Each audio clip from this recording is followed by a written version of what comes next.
Ladies and gentlemen, this is dedicated to Wanda Maxim and Steph Curry. Whoop that trick, get him, whoop that trick. Whoop that trick, get him, whoop that trick.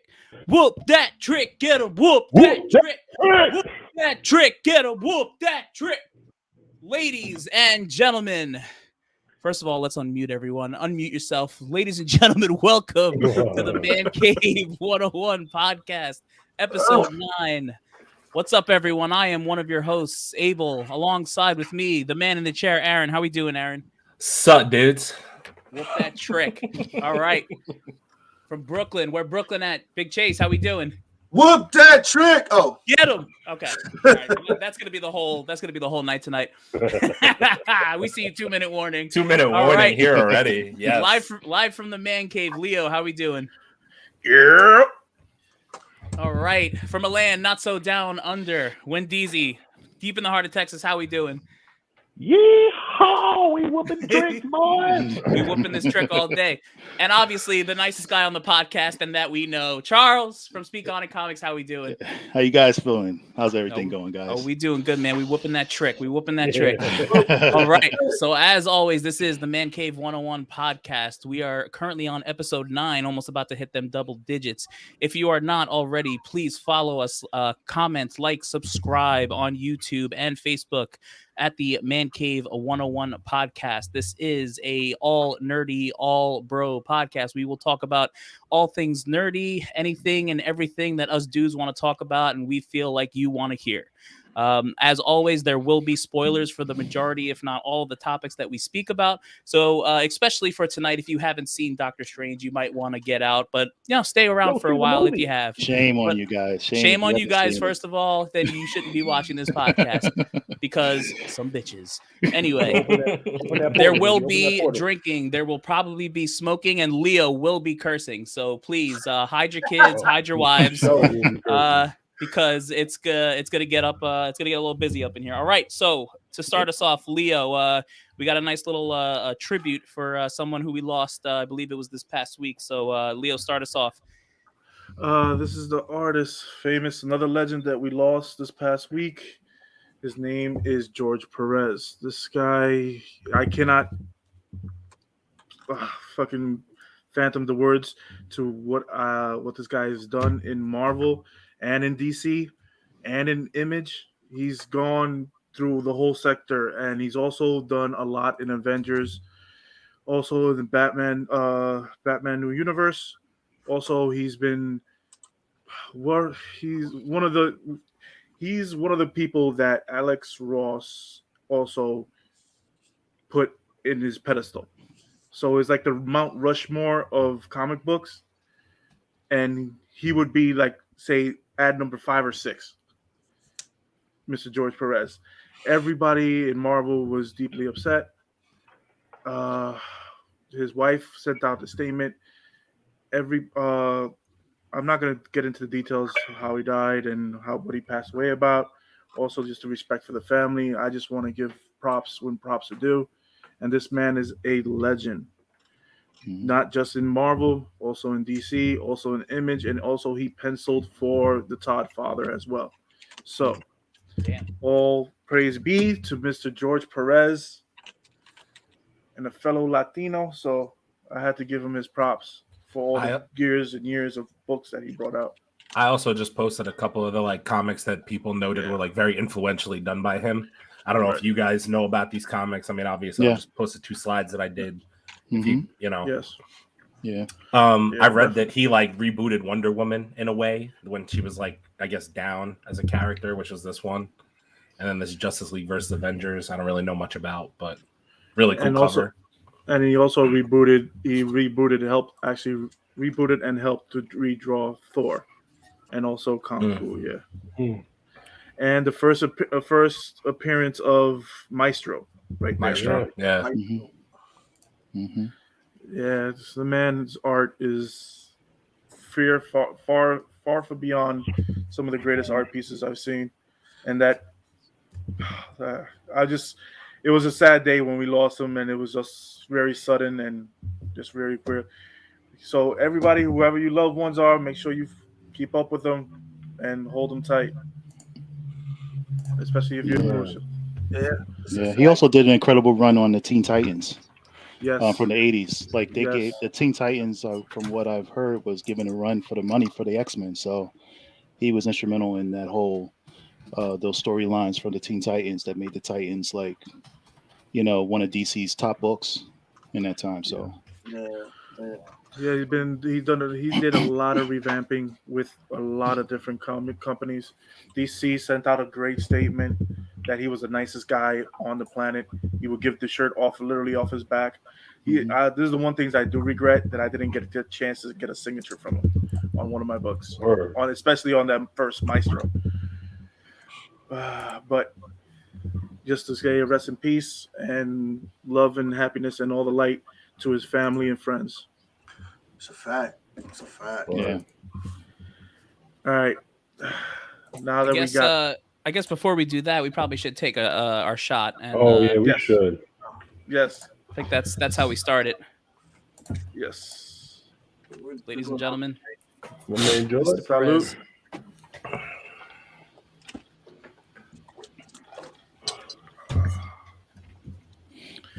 All right. So we're gonna start off this comic corner this week, but with no one else but Moon Knight. Whoopsie. Yes. Moon Knight. I think you mean Moon Knight. That is correct. Moon Knight. I'm sorry, Moon Moon Knight. And I'm apologizing early if I mess up these names. And remember, Leo got to take a drink every time he messes up a name. Oh God, please don't. All right. This is the first cover appearance of the last living priest of Khonshu. It was introduced by Jonathan Heckman, and the cover artist is Chris Bachala. Mm-hmm. There you go. I got one. All right. The next cover is Captain America, Symbol of Truth, #1. I love this cover. The series that features Sam Wilson in the role of Captain America, and we finally get him in. I think this is his second front cover in the classic Captain American pose. The cover artist is R.B. Silva, and oh God, the writer is Tachi Unibuchi. I'm gonna give that to you. If it wasn't, you were close. I accept these terms. I'm gonna give it to you. I will take it. I will take it. All right. The next comic is a What If, the series that we loved on Disney Plus. This is the What If #3, Miles Morales. I just love that they're still continuing with the What If. And I love the way that the Hulk is just standing the same as the classic cover of Hulk #1, basically.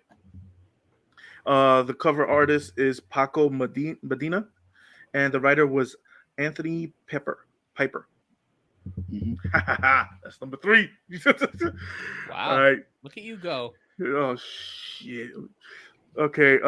This next cover is Hulk versus Thor. Banner of the War of Alpha #1. Oh, I like that. That cover is. I like that. Is something serious. Something serious. It's a one-shot kickoff. Is a crossover that continues in Thor #25 and also Hulk #7. This is the variant. There's also another variant cover. This book has 4 other variants in this set.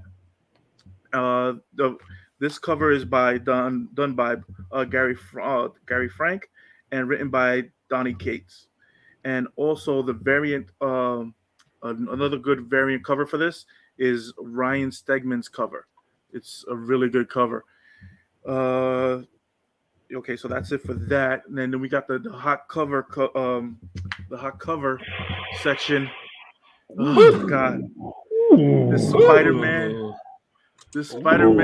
Wow. Mr. Miles Morales. Spicy. Ooh, Yes. I like it. Spider-Man #39, Miles Morales, Spider-Man 39. This is by East Side Comics. again, they knocked it out the park. This is the second cover they got it on the hot cover since last week and this week they've been on it. This is done. The cover artist is Ivan Tao. Okay. Yeah. No, So right. this, You got Good it. job. Good, son. yeah, buddy. All right. The next cover is the official release of the Moon Knight Blood, White, and Black, White, and Blood. This is the cover by Bill Skazwinski's. Sinkowitz. Yeah, that's a almost. drink. I believe that's a Sinkowitz. drink. Sinkowitz. I'm I gonna think say Sinkowitz. Yeah, it's a drink for sure. Yeah. Just two. Just to,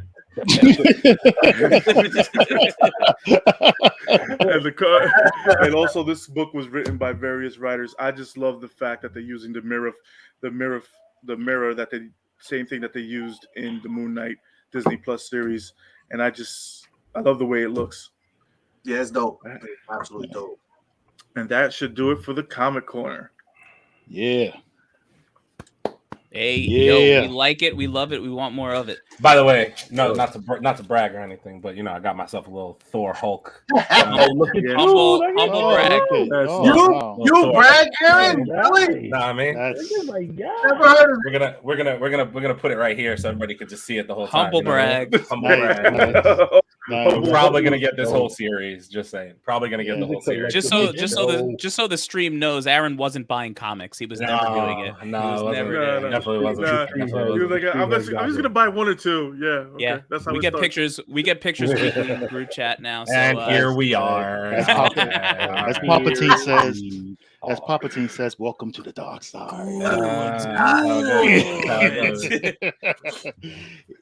All right. All right. On to the next topic. Everyone, take a drink. Oh God, that's straight shit. Let's get into these sports. Let's talk about some NBA playoffs. Ah. Give it off to Aaron. All right, Aaron, here we go. Whoop that trick. Whoop that trick. We're saving whoop that trick for last, actually. So Yeah, we are. but we're gonna start out with I know we haven't done sports in a couple weeks because we had a lot going on with Doctor Strange and Moon Knight and all that. So I just want to give a quick rundown of where the NBA playoffs are now. So I'm going to start in the East. I'm going to start with the Milwaukee and Boston series. So the Bucks are currently up 3-2 on the Celtics, with Game 6 being tomorrow night in Boston. The series been very back and forth. The Bucks are missing Chris Middleton. They have this entire series, but right now the supporting cast of Drew Holiday, Bobby Portis, and Pat Connaughton are holding it down. Giannis is doing Greek freak things, averaging nearly 34 points, 13 boards, and 7 assists. The Celtics are no slouches though. Jason Tatum, young, I don't even know how to describe him. Young stud. I don't know. He's the truth. He's averaging about 25 points a game. He's got a great supporting cast with Jaylen Brown.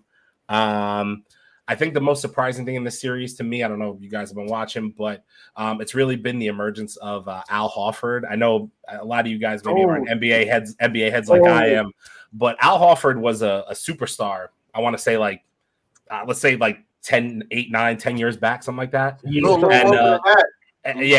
longer than that. And now he's considered, to be an elder statesman. He's 35 in the NBA, so he's considered, a little bit older.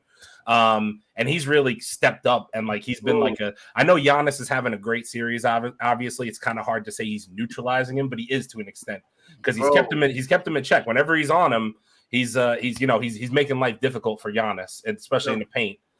Yo, listen, let me tell you something. Al Horford it definitely gained a lot of respect from me. 100%. For a period of time, he kind of disappeared into the ranks. But with this new Celtics team around him, I don't know if they're pumping him up or whatever, but he is showing up. He's doing all the right things. He is locking Giannis up. He is giving everybody a hard time, and he is giving the Celtics a chance to win. Now, I don't know what the hell happened to them the other night when they threw this game away. They did. How do you throw the game away with a minute or less going on? I don't know, but it happened. But, Al Horford definitely gets a salute and my respect. 100%. 100%. So like Chase mentioned, the Celtics actually blew a 14-point lead in the fourth quarter yesterday, with an opportunity to take home court advantage back to Boston and potentially close out the series. So that was a big one for Boston to lose. They were up 14 in the fourth in Milwaukee, really having a chance to take the series over. And you know what? I'm going to give Al Horford a lot of props, as Chase said already, too. The other day, I was watching the game, and Giannis kind of gave him one of those. He got in the paint, and he kind of dunked on him, and he said something to him, and Al Horford just looked at him, gave him one. He was like, all right. And he came back down the floor like 2 plays later, and he dunked on Giannis, and he elbowed him in the mouth. And I was like, I was like, whew. Okay, this is the type of series that we're gonna have now. All right, here we are. That's called an Anthony Mason for those that remember the Knicks in the 90s. That's what I was about to say. It felt like 98. I was like, yeah. For reference, I was in elementary school in '98. I was in 5th grade. That's also true. Sports. I just wanted to make sure we had that for reference. Anyway, continue.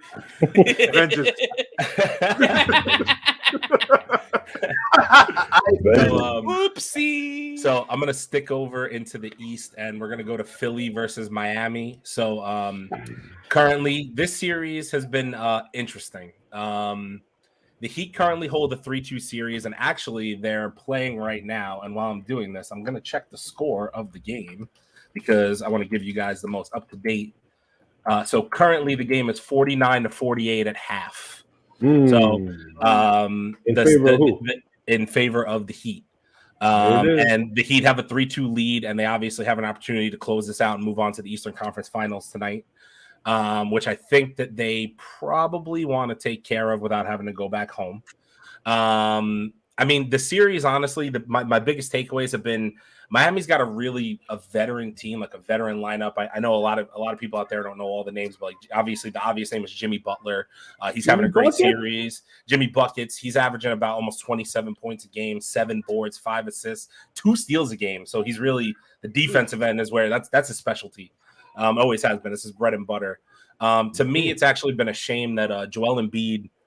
He suffered an orbital fracture at the end of the last Toronto series that they had, and he played in Game 3, and he just didn't look the same. He didn't look comfortable. He's wearing like I'm gonna call it poorly, but it's like a Phantom of the Opera mask almost. He's got like a black mask on his face. You know what I mean? He's covering that one orbital, and you could tell it's like affecting his game. He just doesn't look the same. I think if Embiid was fully healthy, like obviously this past season, it was between him and Nikola Jokic for NBA MVP, and Embiid. I mean, he definitely could have won. He was having an MVP season. And just to see him as a shell of himself makes me think that maybe Philly lost out on a little bit of an opportunity here to maybe beat Boston. But who knows? The game is tight right now. They might be able to take it 7, and we'll see what happens from there. Yeah, I don't know if Philly's going to really be able to pull it out. I don't think so either. Like I said, like you said, Embiid's wearing this mask after the orbital fracture, and the most distressing thing about this is that your vision has to get used to the fact that you have this mask on. Right. Normally, you just your side vision is great, but now you have to know that things are there without being able to see it. Also, even though he has the mask on, it doesn't mean that he's not in pain. Sure. And the night he got hit in the face with the mask on, so now you got this orbital fracture, and now somebody hit you in the face with something. So I think that it's just a lot. I mean, he's trying. He definitely gets my salute for heart and whatnot. Sure. Like he's not asking us, sit down. He's out there trying to win it. Ultimately, I just think that it comes down to the fact that Harden has to be the little engine that could every night, and he just does not have that energy. He does not have that aggression. It comes out in spurts, and you cannot have that against this Miami team. They're not playing. 100%. 100%. I was actually going to say, I have a note here that I didn't put, but I was going to say one of my notes was James Harden. He's been solid, but like the numbers, all this hoopla about James Harden wanting to go from Brooklyn and he wanted out because it just wasn't a good situation for him and this, that, and the other thing. And like all this hoopla, and he's having like a so-so playoff so far. To me, it's like, it doesn't make him look good as a player because like he was supposed to be there and become the piece that kind of took Philly over the top. And to me, like Philly, I don't think they're a bad team. Maybe they need another piece, but I just think at this point, all the hoopla around James Harden is so overhyped. I think dude might be a little past his prime at this point, just not quite the same. I think he's done. Like him, Westbrook is over. Yeah, they Westbrook. They make a team with him, Westbrook, Ben Simmons, and all those. They need to put all those guys on the team. Dude, I really like. Listen, I'm not the biggest like basketball guy, but like when Durant, like Harden and Westbrook were on like the Thunder, like I low key wanted them just to win everything all the time because like those three together, just like they were sick. Yeah. Like it was just like an insane time for that team, and like I wish they would have went further than they did. It stinks that they didn't, but I really that was wild. It really was. If those three ever would have said they played when they were young, if they ever would have played like at their peaks together, it might not have been enough basketballs to go around, but it kind of I was gonna say. Like that's the problem with those three. They're all ball dominant players, so they all need the ball in their hands all the time. I don't know why. I liked those three together. Yeah. Like they just I just liked them. You know what I mean? They were fun. I get it. Especially Westbrook, like he has that. If you give Westbrook the ball, he's gonna shoot it 100%, and he's probably gonna brick it off the back of the backboard. Brick it off. Yeah. Are you talking about Russell Westbrook? Russell Westbrook. Yeah. You're gonna hurt his feelings when you say that. He got the ball, he will shoot a fourth with no second take, no hesitation. My man goes 0-25, and he will shoot again. He don't care. Yeah, he don't care. Shooter's mentality. Yeah. Way out of that. All right, so let's jump over to the Western Conference here. We're gonna jump over to. I don't want to say it like this, but probably maybe the least entertaining series so far, Dallas and Phoenix. So the Mavericks are. I'm sorry. The Suns are currently up 3-2 on the Mavericks, and they're playing tonight at 9:00. Yeah, we about to whoop them tricks. Wendell in Dallas for like 3 years. I was gonna say now he's a Dallas. Now he's a Dallas. You're a Cowboys fan now too, huh? Boo. So I mean, this series is definitely also. I mean, it's been a little bit interesting to me. It's been like the most down series also. Like Phoenix was the best team in the NBA this year. I think they won like. I forget, it was like 65 out of 82 games or something like that. They won crazy all year. Yeah. And they've showed it in the playoffs. They've had a little ups and downs. Devin Booker got hurt at one point in time, but Devin Booker is also averaging almost 27 points a game now, leading the Suns. The Suns have a chance to close out tonight. Full disclosure, I expect them to close out because they have championship pedigree, but that's just me. They definitely could take it 7. For the Mavericks, I want to give a shout out to Luka Doncic because that kid is the truth. That kid is the freaking truth. He's averaging 32 points, almost 10 rebounds, almost 8 assists, and almost 2 steals a game this series.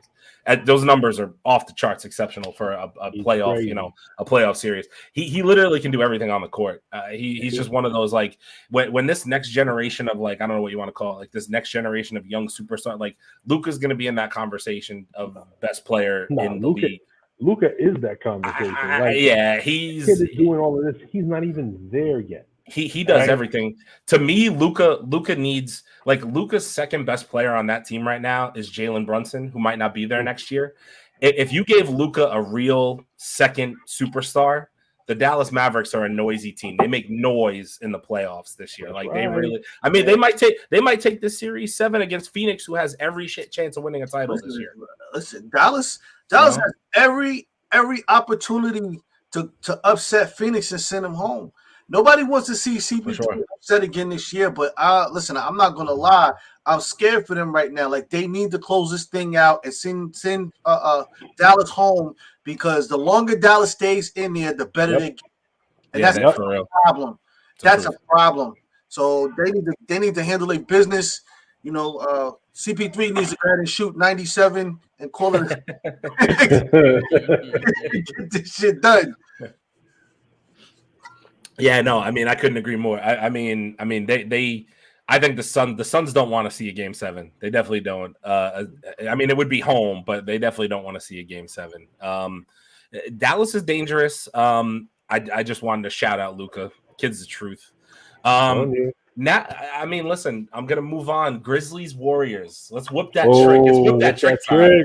Let's whoop that trick time. You know what I mean? I know we got that trick. I know we got Chase in here who loves his Warriors. You know what I mean? But listen, it's been an interesting series. I'm on record, I think, on this podcast of saying I expect the Warriors to win the NBA Finals this year. I still firmly stand by that. I think they will. They'll find a way. championship pedigree. Like I said, they've been there. They've done it before. I just had that feeling. Yeah. But yesterday, it sure as shit didn't look like it. Because they came out flat and they just did not look good. I mean, you can't lose by what was it, 30 against? Yeah. They lost by 30 something to a Ja Morant-less Grizzlies team. That's unacceptable. It's unacceptable. Didn't they have them up by 50? Like in they had them up 50. Like, at one point, they had them up 50. It was crazy. So my thing is this. I didn't like what happened yesterday for a lot of reasons. Obviously, Mike Brown, who's taking over for Steve Kerr, who tested positive for COVID, deserves a lot more respect. And I felt like this just does not shine good on him. That they won the first one, and then now this one they come in here and it's like they just didn't play at all. Like I didn't know what the hell was going on. I think that it's dangerous for them to let them win and then go back to Golden State and have to win. It's just too much. And the longer that this takes, the more chances that Ja Morant comes back. And that's just too dangerous a thing. The one thing that I can say as being a Warriors fan is that it's never pretty, but they always pull it out. So we're not going to give up on them. My guys are going to do what they got to do. Steph's going to come in there and just put his hands over the side. Whip that trick. One would even say they did not whip that trick. Yeah. I just want to again, same way I gave a shout out to Luka, I want to give a shout out to Ja Morant. I know he's out right now. He got hurt in Game 3 with a knee injury. Yeah. I looked at the numbers and I could not believe what Ja Morant was averaging in this. He's averaging 38 points. 8 assists and 7 boards a game in this series before he got hurt. He's another one of those. This kid, I'm telling you, when I think I've said this before too. I think I've actually said it to you guys, maybe not on the podcast.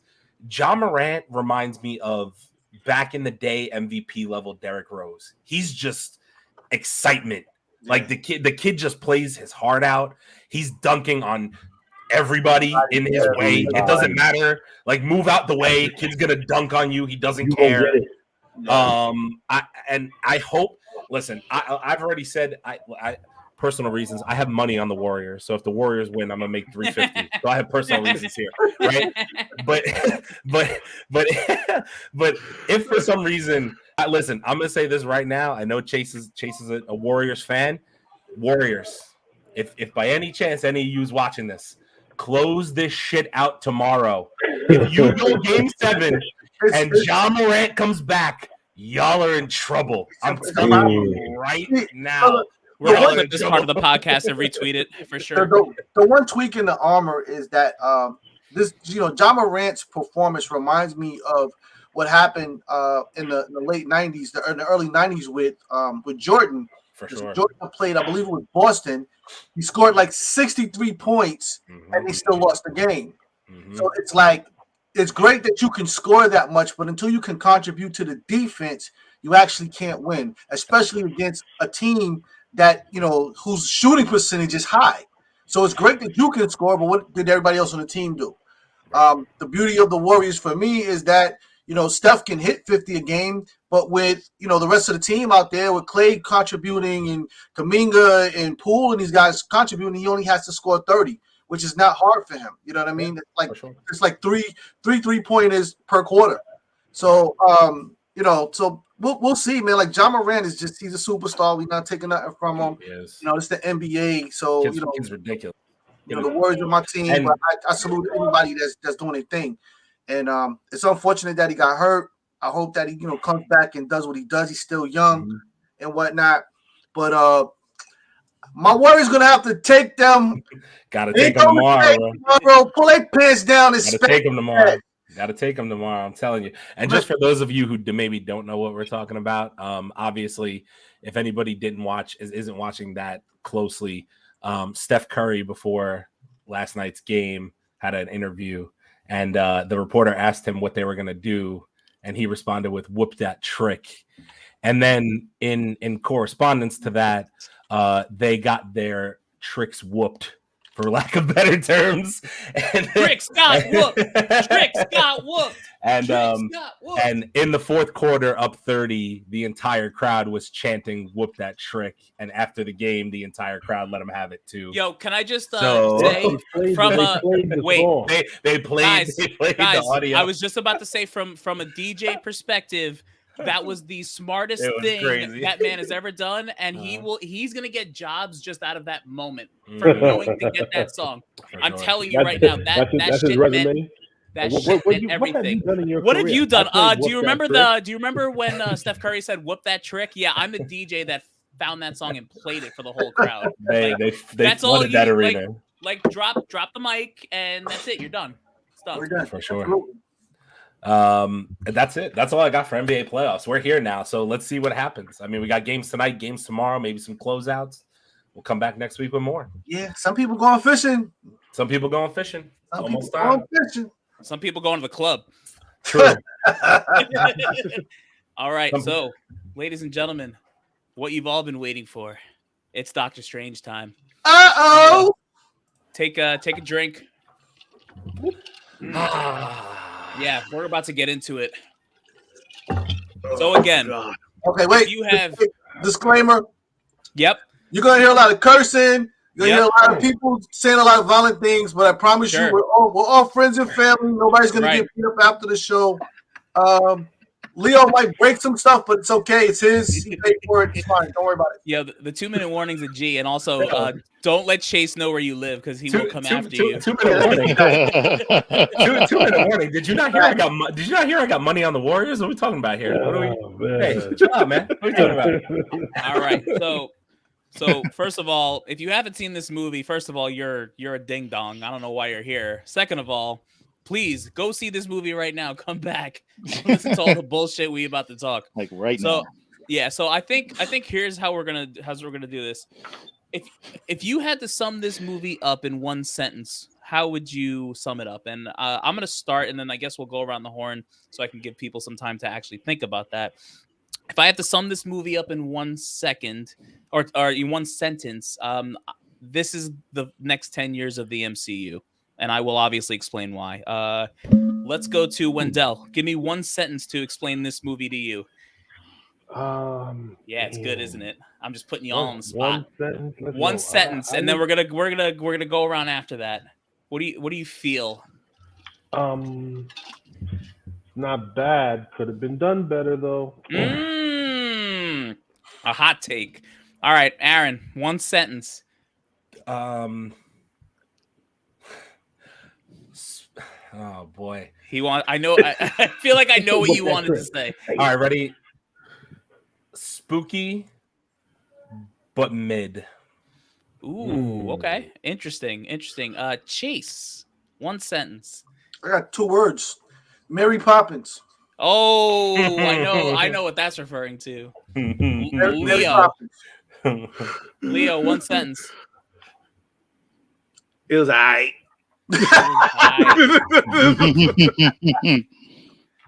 Charles.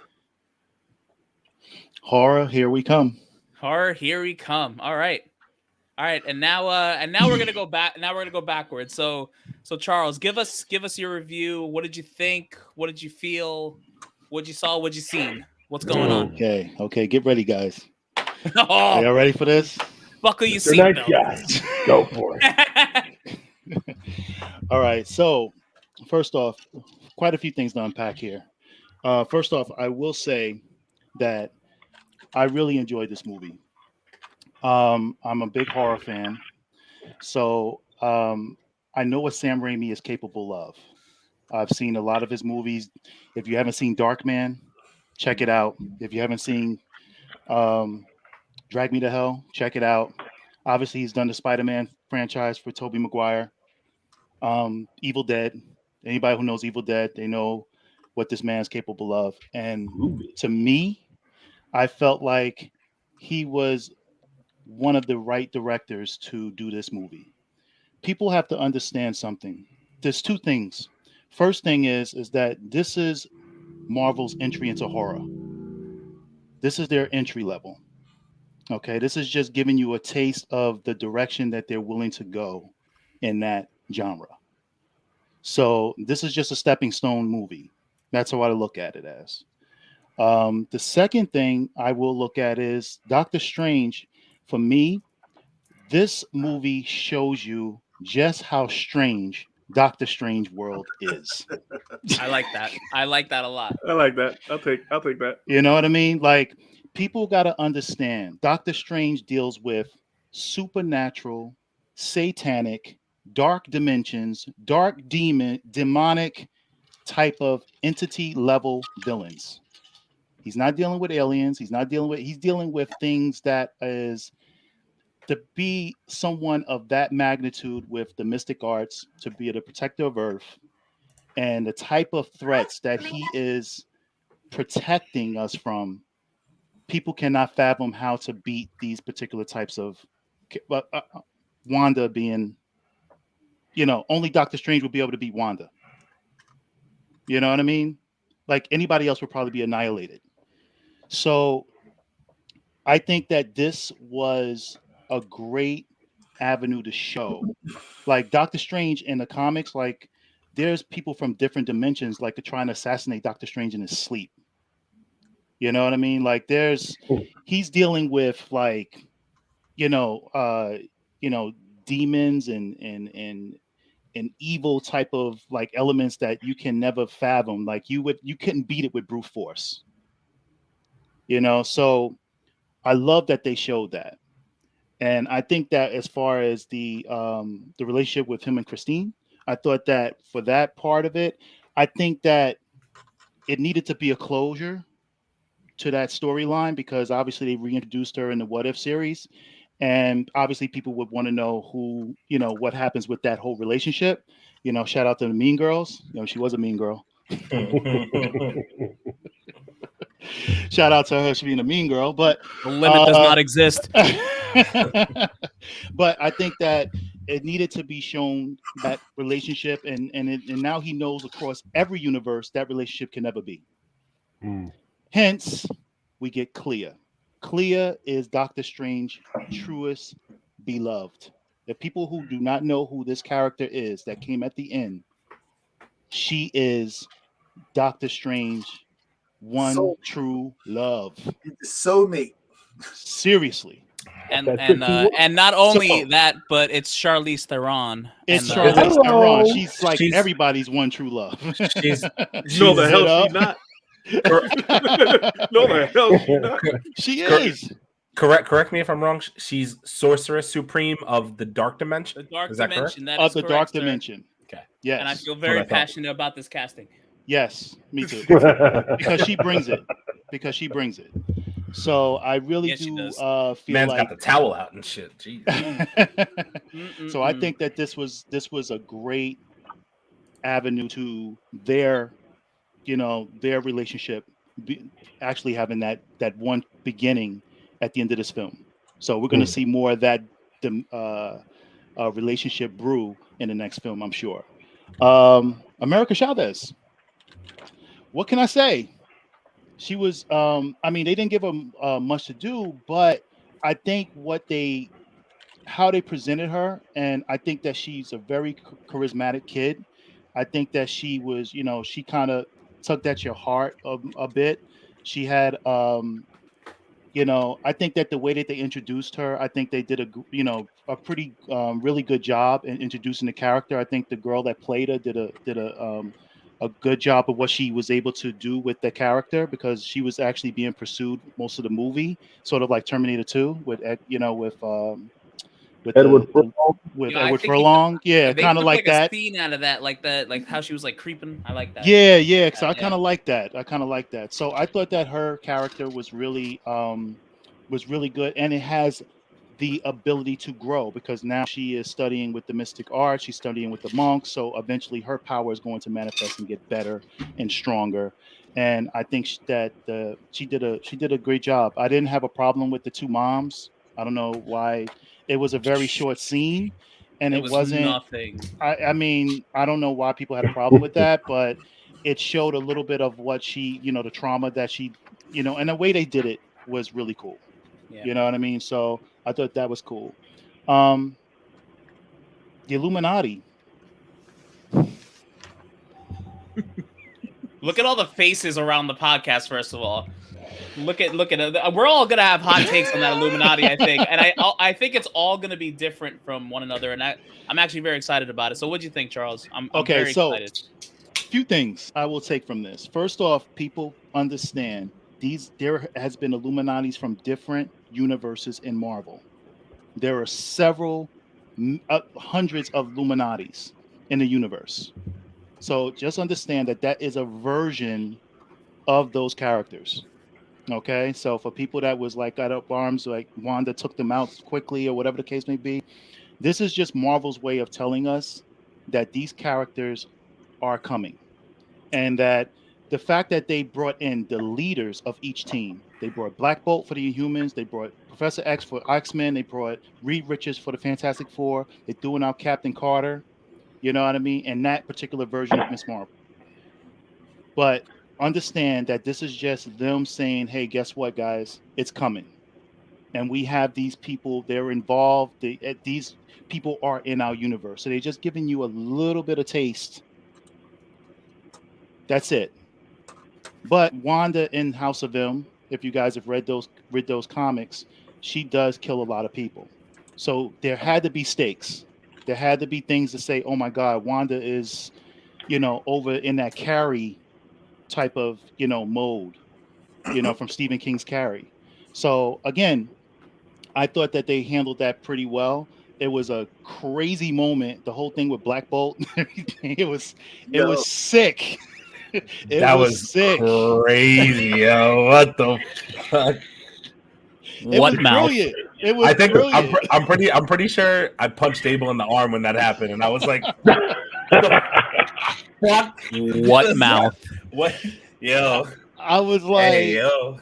All right, but I do feel that that's just them saying that these characters are in this universe. And I just think that what I want for the future, which I think the future will hold for this franchise, I think that hoping that we get some Jericho drum. And if for anybody who do not know who that is Brother Voodoo. So I'm hoping. I'm hoping. Yeah. Make sure I got that comic, bro. Yeah. Hoping that Brother Voodoo. And remember, guys, remember the 5th of November. Who is Wanda's father in the comics? Magneto. Right? It's Magneto. So, and Wanda's not dead. Spoiler alert, she signed up for 7 years. Oh my God, what? So, no. You just spoiled the next 7 years of the MCU for me. I'm sorry. But that's okay, because I just love Wanda can't die. I just love to watch her cast spells, so that's okay with me. Yes, yeah, Wanda cannot die. I'm okay with that. So that's my... So if you guys want to read like really great Doctor Strange comics, I will tell you this: read The Oath. It's really, really, really good. It's about him just trying to find out who was trying to murder him. So definitely check out that book. Check out the books from Steve Englehart. Those stories are great. Gene Colan. Those stories are great. Check out Ditko's Strange. So for all of you that want to just kind of catch up on Doctor Strange and where he is in the comics, pick up those comics. Those are great. Love it. All right. So, ladies and gentlemen, we're gonna move to a hotter take, and we're gonna go to Leo. But before we do, let us know in the comments, how did you feel about this movie? 1 sentence, 5 sentence, 10 sentence. Let us know. We're very curious on your takes, and we'd love to talk about anything you want to talk about. So, Leo, I got the pleasure of sitting next to Leo and Aaron during this movie, and every time to my right, I just heard a. Nah. Oh, so that was Leo. So Leo, I'm very excited to hear your opinions. Okay. Tell us how you really feel. I changed my first statement that it was I say this is just. How can I put this politely? Dope. It It was biting off of every other fucking horror movie that was ever made. What do you mean? What do I mean? What do you mean by that? Okay. All right. What you talking about, Willis? Explain yourself. All right. What you talking about, Willis? So we got Wanda chasing everybody in the tunnel. She's walking like the Terminator with the red eye, and she's limping like the Terminator. Let's see what else. It felt like the white girl in the movie trying to run fast, and she keeps just falls down, breaks a leg. Okay, hey, come kill me now. The whole scene when they're in the tunnel and they stop and wait instead of just walking right through the other side, and Doctor Strange still could have done the little water thing, and the whole tunnel would have flooded, and it would have been that simple. But they could have kept going. All right. Let's see. The cool part about this movie, we did get to see Dead Strange, Zombie Strange. That was the coolest CGI I've seen in a while. But it was also taken from that Dead movie that the director did. What the hell's his name? Oh, Sam Raimi. Ash and the Evil Dead. But he did Shaun of the Dead. Yeah, that was taken from that was taken from that with the skeletons. Yeah. Also, all right. The whole premise of American Sanchez losing her parents, and if you guys have a problem with that one scene in the whole 15 seconds of movies, pull up your fucking panties. I'm just saying. Or I could pull down your panties if you want. Whoa. Because if you were complaining about that, I don't even fucking comment. Second, let's see. The whole freaking, it was just a bite off of every damn movie. The whole notes thing when he was fighting the evil Doctor Strange. Come on. I felt like I was watching a Disney movie. The horror part, Sam Raimi, he also did Spider-Man 2, which was a fucking awful movie. Which was a fucking great movie. Shut the fuck up. Whatever. Okay. You got fucking black Spider-Man in the black suit. That's Spider-Man 3, thank you. Well, 3, whatever other ones he did Spider-Man 2. Please leave Spider-Man 2 out of your mouth. Spider-Man 2. What? Don't make me say what mouth.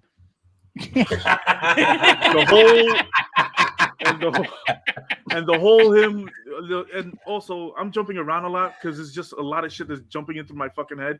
The whole Illuminati scene. I'm sorry. What mouth? That's the Matrix. I ain't gonna lie, yeah, it was. It's the first thing I thought of. Like, oh, she Agent Smith. First thing I thought of. Thank you. She Agent Smith him. And the whole when he's fighting the evil Doctor Strange, and then he throws him off, and he goes out the window and lands on the spikes, and all the notes and all the Disney moment. Gotta give props to the big brother. Gotta give props to the mouse. That was not scary at all. Sorry. They make it possible, man. Give him a little dap. Yep. For what?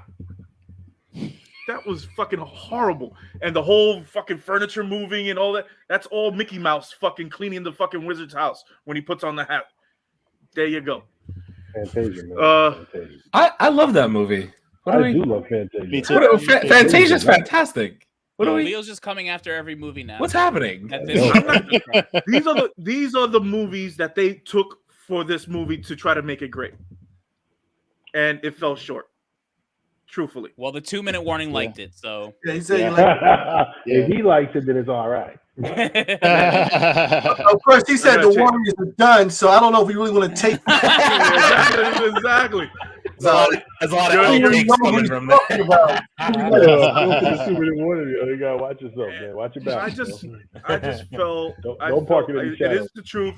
It is the truth that this is setting up for the bigger Marvel picture. The whole Illuminati scene, the Monica Rambeau getting killed by a statue. Meanwhile, she threw it through a fucking wall, threw it through the building. That's another thing. The whole Captain Carter getting she deserved to die anyway. Black Bolt, that was just plain fucking stupid.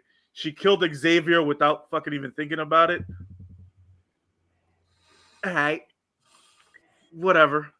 I'm sorry, I'm an X-Men fan, but I thought that the most powerful mutant, these are the most powerful variants in these different worlds, in this world, right?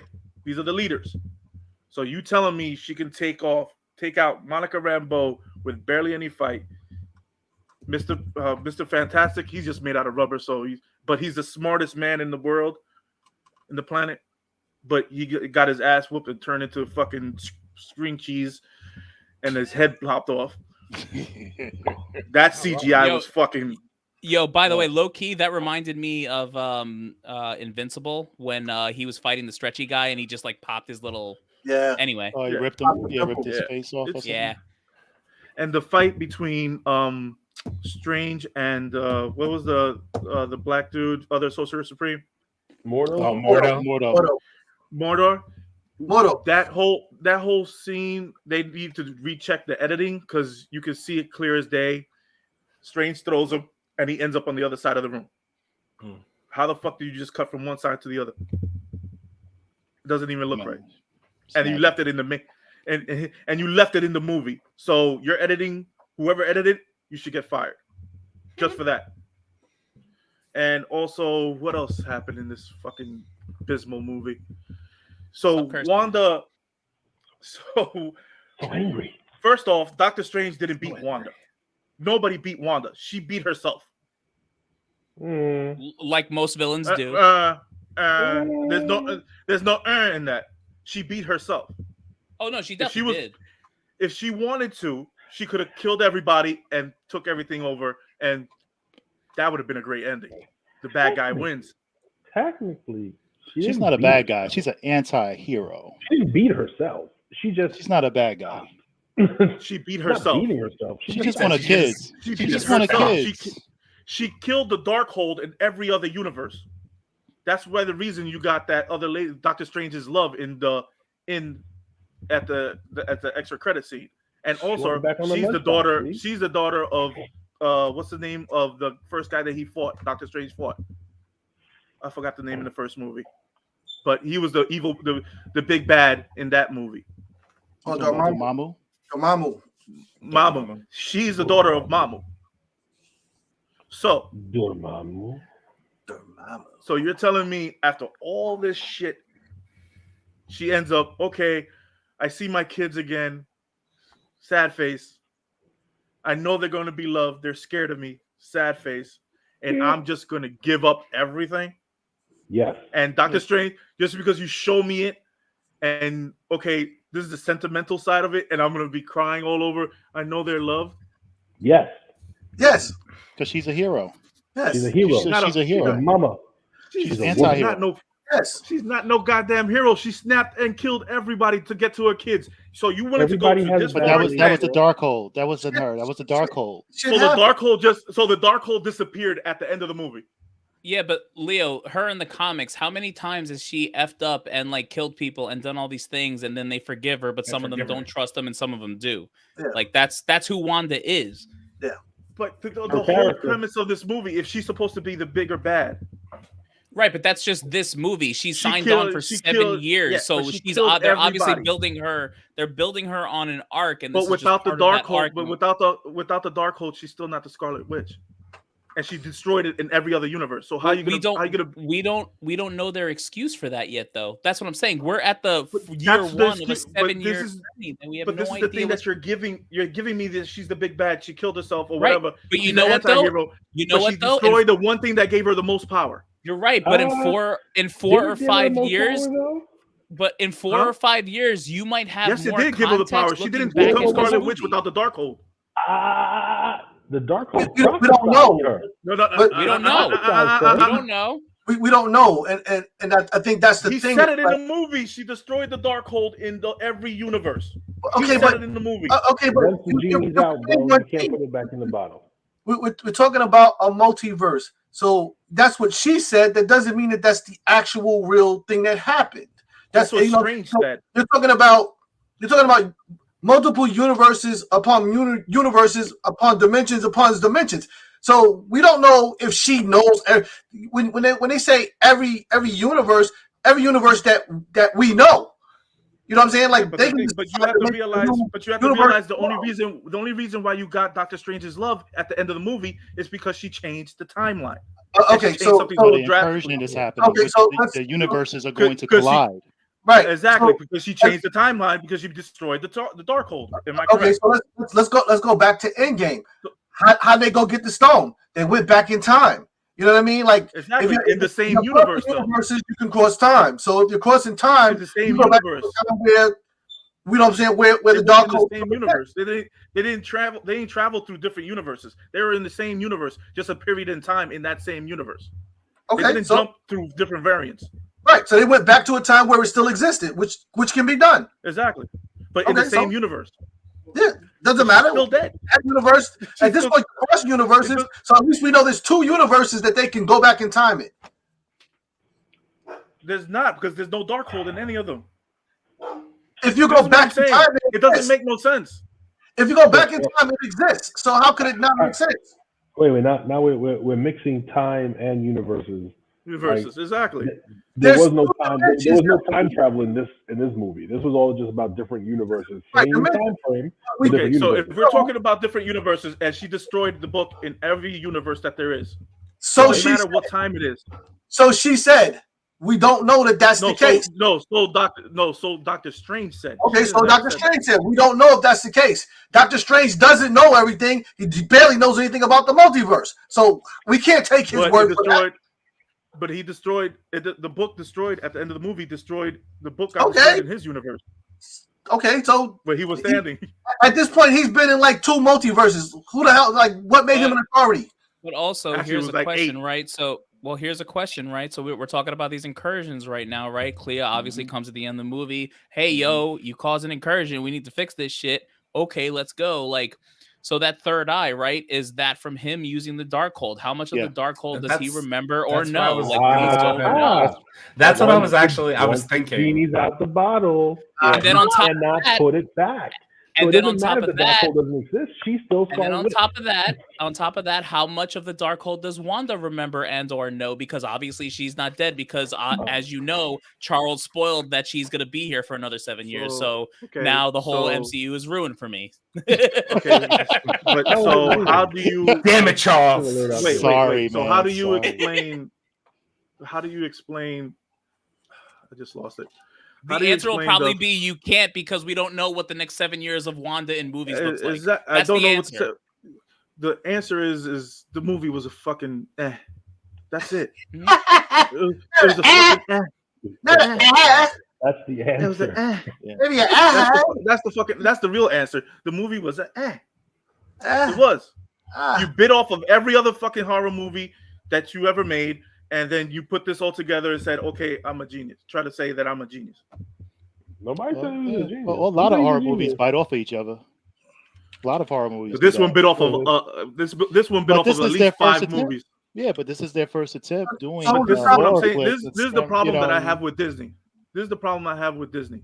If you're gonna go horror, do it right. Go rated R. Or go fucking or 18 and over. Something better.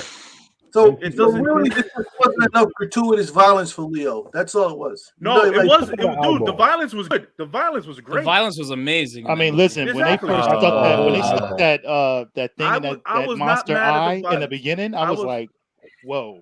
That's when I knew. I wasn't mad at the violence.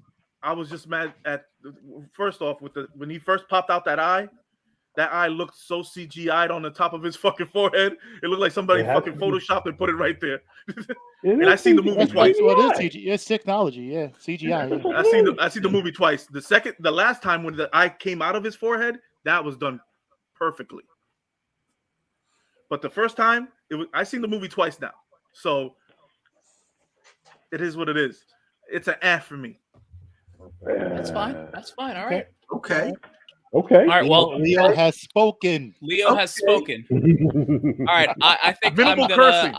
And he did minimal curse. He did minimal curse. All right, being that I was the person directly to Leo's left, my right during the movie, I will go next. So as I stated, my sentence for this movie is this definitely is showing us what the next 5 to 10 years of the MCU is going to look like. It's going to be all about the multiverse, and this was just like a brief introduction. And I think what this movie probably taught me is to temper my expectations, because you never really know what you're gonna get.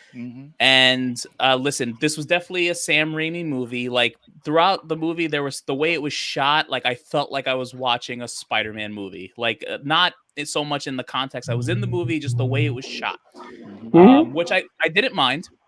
It had its weird parts. I have to agree with Leo. The music scene with the two Doctor Strange really took me out of the movie. Like I wish they would have did that differently. We looked at each other. We all looked at each other. I'm like, what? Like, so bad. It was weird. So like bad. It just. I don't know what they were thinking, but whatever it is, what it is. And I like the beginning of the movie. I felt like this movie, like kind of like the last end credit that I hated with freaking what's his face. I felt like I was getting punched in the face for 2 hours straight. Like I just thought like it was just like it was like here. And then at the end of the movie when he said, "Oh, guess what? It's over." That's how I felt. But I hated that freaking last credit scene. I couldn't stand it. Like you couldn't give me anything better than like Ash punching himself in the face like that. Why did you have to put him into the movie? Because he's Sam Raimi, man. Because he has to put that same. Because he has to put that same boat of a car in the movie. Because he has to put him in the movie. Because like there are so many things that Sam Raimi does that he has to do. Think about seeing an Adam Sandler movie and not see Steve Buscemi. Right, exactly. Or Rob Schneider, or like it's like that. Martin Scorsese. Did he serve any purpose in this movie at all? Oh, not even comical. Of course not. Comedic relief. Not even comical. He doesn't need to. So even going back to the beginning when Strange and what's her face was going after the book of Ashanti. Hey yo. Listen, I thought it just got hot. Oh, sorry. Yeah, it just got hot in here, right? Wait a minute. The Book of Ashanti. Okay. I'm back. Listen, No, it started off like with some fire. Like, this Doctor Strange is clearly like an asshole. They're trying to differentiate the different Doctor Stranges between ours and, the Defender Strange clearly is going to sacrifice whatever he has to do. Our Doctor Strange is going to say that, but give up a time stone. Freaking the other Doctor Strange that was part of the Illuminati, used the Darkhold and gladly died for it after killing Thanos, which I have a hot take that I'm going to end with that whole scene. But as a whole, like I said, the movie, I don't even know if it breaks the top 10 for me, but what it did and set up, I think we're going to look at this movie years later and say, oh, they took so many things from this movie, Wanda with this, even like Leo, your complaints. You might look at this movie 5 years later and be like, oh, that's why they did that with Wanda. You say that, write down the date. It's 5/12/22. All right. I'll see you in 27. So you will. Because it's that's not going to be good. I think and listen, let's just go like right into just the cameos that we didn't see, right? Like, and Wendell, like I'll speak to you because we had a conversation, like a 45-minute conversation about all the things we wanted to see in this movie. Mutants, tell me more about them. Wolverine, Deadpool, this guy, that guy. Exactly. Like we wanted to see all these things, and I think this is why, again, I say temper our expectations, because at the end of the day, this is a Doctor Strange movie, and we did get cameos. It might not have been the way we wanted or how we thought they were going to do it, I guess is the best way I could describe it. But at the same time, I'm not mad about it. I'm going to kind of go into why. Rachel Palmer, though, like I didn't really need her in this movie, but she might play. So she's still alive at the end of this movie, right? After all the damage is done and whatnot, and So, and then going through the Illuminati, right? So listen, seeing Xavier in that chair was dope. I don't care what anyone says. I don't care. Listen, he didn't go out in the greatest way, but that chair was awesome. And like the fact that he rolled up and you heard the banana, like I'm just like, come on, man, like you doing this. Mordo, I kind of wish I saw our Mordo for like a second and not so much the 838 Mordo. Like I thought he was kind of a little bitch, and it's just like, hey, like, hey, like I'm here on the Sorcerer Supreme, and by the way, I just put some dust of Ashanti in your tea, so you're gonna pass out, and then I'm gonna say Illuminati and introduce everyone. Right, he literally Bill Cosby. This guy's the Sorcerer Supreme. He whipped out this little sword and was like, "Let's fight." Mm-hmm. What? Exactly. Like, what are we doing? What are we doing? I wasn't You'll get your hype time on that, but listen, now going into the Illuminati part, like, listen, you heard me in the movie. I was geeked out. I don't care what anyone says. Like just starting from it, like, so like Black Bolt. First of all, I don't know if you guys saw that ABC show, but the Black Bolt we got before that was just trash. Like, throw it in the trash. It was terrible. But you know what? Like him in that suit, like. Yeah. Whatever, it kind of it was proper. Sick, dude. It made sense for me. Like even when they did the superhero poses in front of Wanda and he comes down with the wings and he clips them back, I'm just like, oh my god. And listen, that whole scene where he killed Strange, they did his powers right. I don't care whatever you could say, whatever you want. They did that man's powers right. I'm sorry, like it was hot. And like that whole scene too, Thanos just laying there in the wreckage, just dead.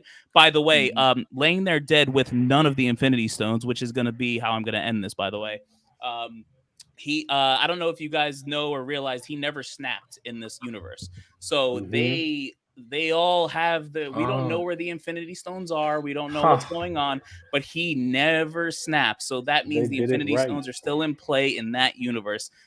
Trust me, I'm going to end with that. So then, keeping it moving, going to Captain Carter. First of all, I love you, Haley Atwell. And if you're hearing this, come find me, Long Island, New York. I won't, just hit me up on the back end of our channel.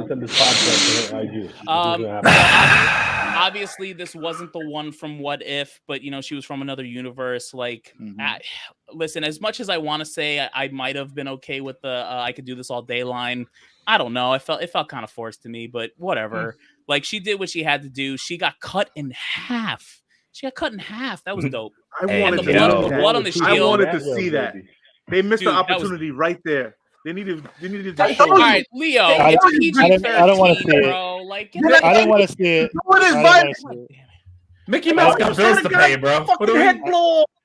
I didn't want to. It's a Marvel movie, and they chopped her in half. It's gonna be in the Raimi cut. All right. So petition for the Raimi cut. Anyway, that's when we're gonna see it. Yeah, the Raimi cut. No big deal. I'm gonna keep going. Obviously, that Captain Marvel was better than Brie Larson. Let's just be honest. Not a hot take. Not a hot take. Didn't like how a statue killed her or didn't kill her. We don't know. Whatever. The way Black Bolt went on. Matrix aside, I loved it. Damn. And now I'm gonna talk about Reed Richards. John Krasinski. I love you. He was great. I don't care what anyone says. You can have the suit didn't look exactly amazing, but I look better. Yeah, I don't know. I'm just curious. Like, how could I don't know. Listen, I'm just saying it wasn't the greatest, but listen, it wasn't the freaking Michael B. Jordan suits, so I don't care. Yeah, exactly. What did you say? You know what I said. So he just played the role right. And listen, the biggest complaint I've seen online is, well, he's the smartest man in the world. Blah, blah, blah. Why didn't this happen? Why didn't that happen? I'm going to get to that. But I thought listen, this man said incursion 10 or 12 times. So if you don't think we're heading towards Secret Wars, you're out of your mind. We're heading towards Secret Wars in a big way. And the fact that he mentioned his kids, which means ludicrous, they're all in play. They're all in play. And we know the son, what's his name? Franklin Richards is the most powerful thing Marvel's ever done. Omega level mutant. Exactly. So yeah. like we're heading towards Secret Wars, and I'm excited about it. Now, the end of the movie was just kind of this is the end of the movie. America Chavez, she figured out how to punch through a universe. She showed Wanda her kids.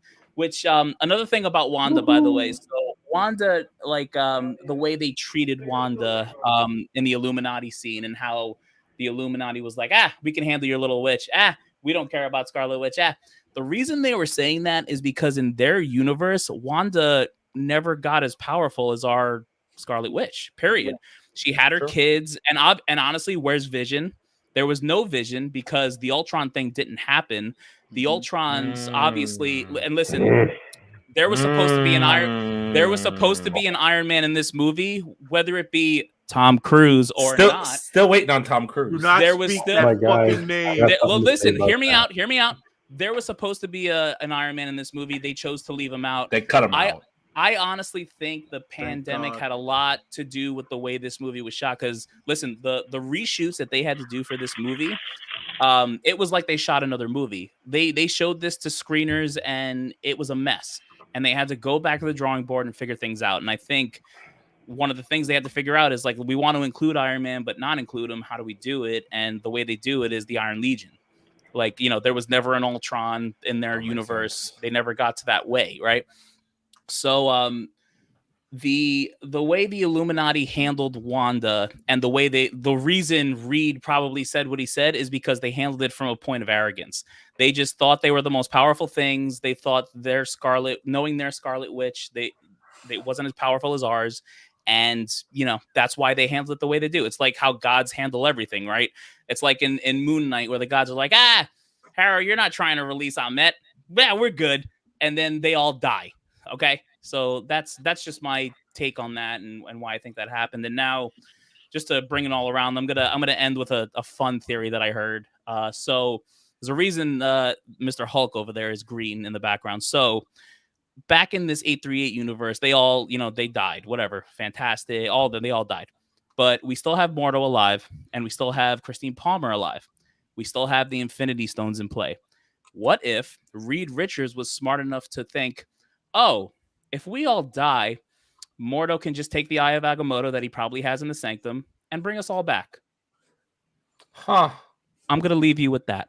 I know. There's just for different ways that they can do this. Wow. I did not think of that, but wow. Neither did I. I heard it the other day on a podcast, and I loved every second of it. Well, I have a question. If that be the case, maybe the Darkhold could come back. It could. It's all possible. It's all possible. The fact of the matter is, as mid as this movie is we're gonna look back in this movie in 3 to 5 years and be like, that's why they did that. Because if Kevin Feige and Marvel is smart at one thing, it's taking these things from movies and making it matter 3, 5, 10 years later. And that's all I gotta say about that. I'm with you.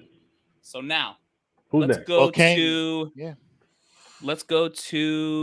who do I want to go to? Let's go to Chase. Okay. So as I said from the start, this was all, Mary Poppins for me. First of all, let me say this. I like the movie. It had parts that I didn't really care for. I didn't care for the monster in the beginning. They could have did something completely different. I'd love to see henchmen chasing America Chavez and her using her powers a little bit more. Ultimately, there's always these little pieces. I'm going to jump around a little bit. I don't know if the physics on which they used to kill Black Bolt actually is correct. Because if his body has the power to generate that sound, then it has the power to hold that sound. So the idea that by her removing his mouth, it would now crush his skull does not fit for me. Even if it bounced around, it doesn't matter. It's like Godzilla, can't spit fire, but now it comes out of his back. It's not the way it happens. His body's able to control and hold that. The container is made to hold the water within. So it was a dramatic moment. Fine. One of the reasons that I say Mary Poppins is because there's a lot of what they used to call Technicolor type of style in here. So when they first go through these different dimensions and they end up in the liquid dimension and the paint dimension and all this other stuff, this is the stuff that happened in these early Disney movies. The fight with the two strangers with the musical notes is like, and I'm trying to remember, I think that might have been bedrooms and I think it was called bed knobs and broomsticks or you say stuff, bro. As soon as it happened, I was just like, it's like this Mary Poppins or something. But overall, I thought it was entertaining. I thought it was a decent balance. I thought it was, the violence was there, but it wasn't, over the top. It's kind of what I expected at this point from a Doctor Strange. And I think the one thing that we have to remember about Doctor Strange, for those that may not have ever really read those books, they're very, very weird stories to begin with. They really if they really took the time to kind of lay Doctor Strange out, one movie would be 3 movies, and you'd be so confused you wouldn't know what the hell was going on because you wouldn't know reality from non-reality. And like Charles was saying, he deals with interdimensional beings, so time and space have no effect. What happens in a dimension might affect another dimension, but at the same point, it might do nothing. America Chavez, I thought was great. I'd like to see her a little bit more active, but see that development. But I guess we'll see that in later movies happening, which is fine. I thought Wanda was kick-ass as the anti-hero.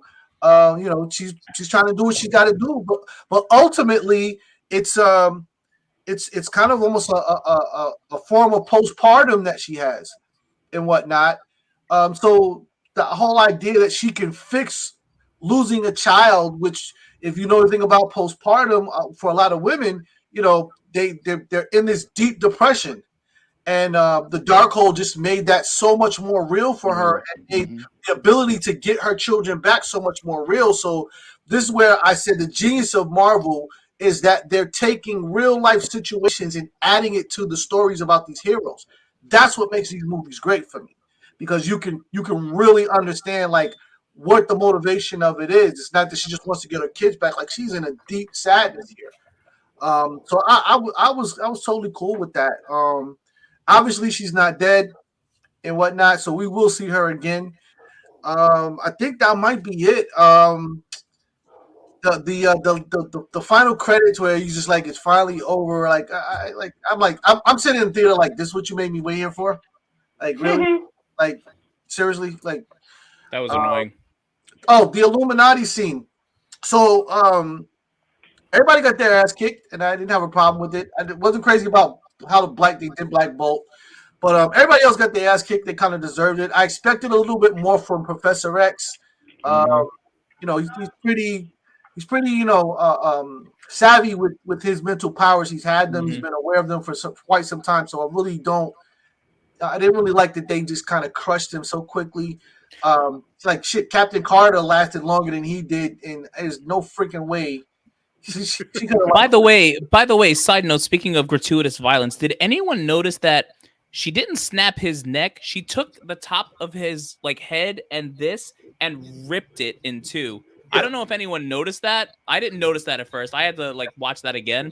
She ripped his head in two. But I agree though. He went out like a punk, and this is the third time we've seen him die on screen. And God damn it, come on, bro! Listen. Professor X is if nothing else very formidable. He should have lasted a lot longer. So a lot more he could have done.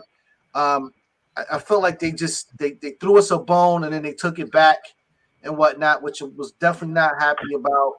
Ralph Boner. Definitely. Reed Richards at this point. I like the presentation, but he just seems very arrogant to me and just very dude, you're not as tough as you claim. You know what I mean? Because I think that one of the things with the Fantastic Four with Reed Richards, yes, he can stretch, but his real power is his brain.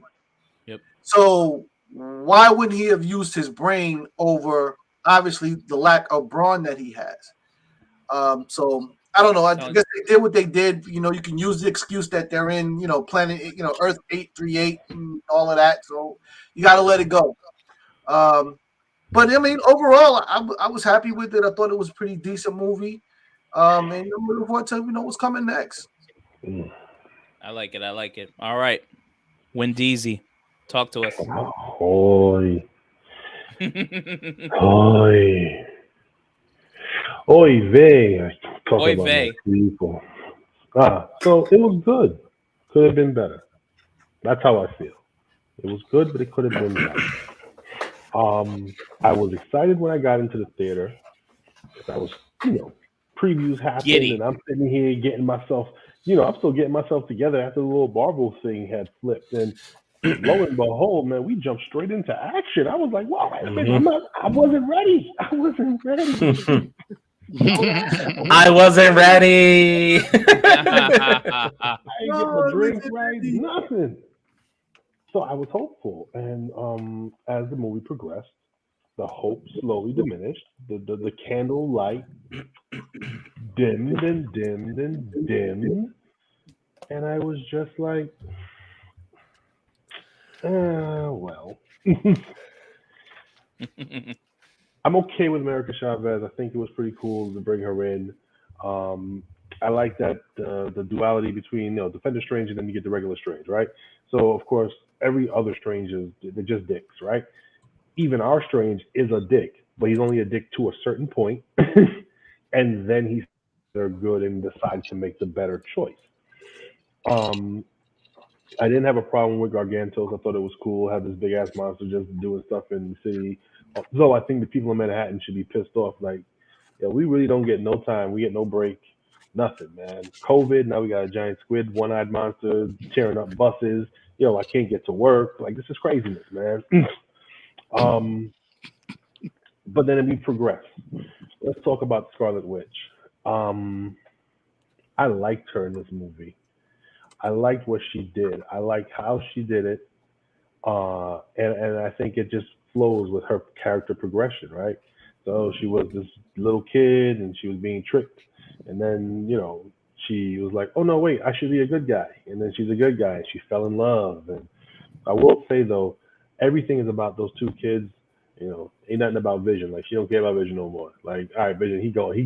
She can't let go of the kids like that. Like, Vision gone. I don't care about him. I just want my two children back.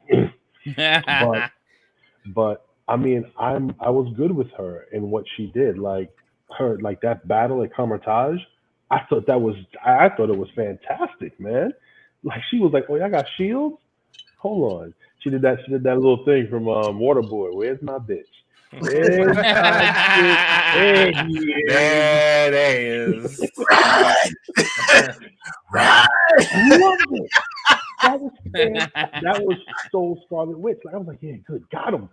And then she got in there, whooped some ass. I didn't appreciate or like the whole mirror dimension thingy and how she came out all distorted and weird and crap. I was like, yeah, you could have made her emerge better than that. But small thing.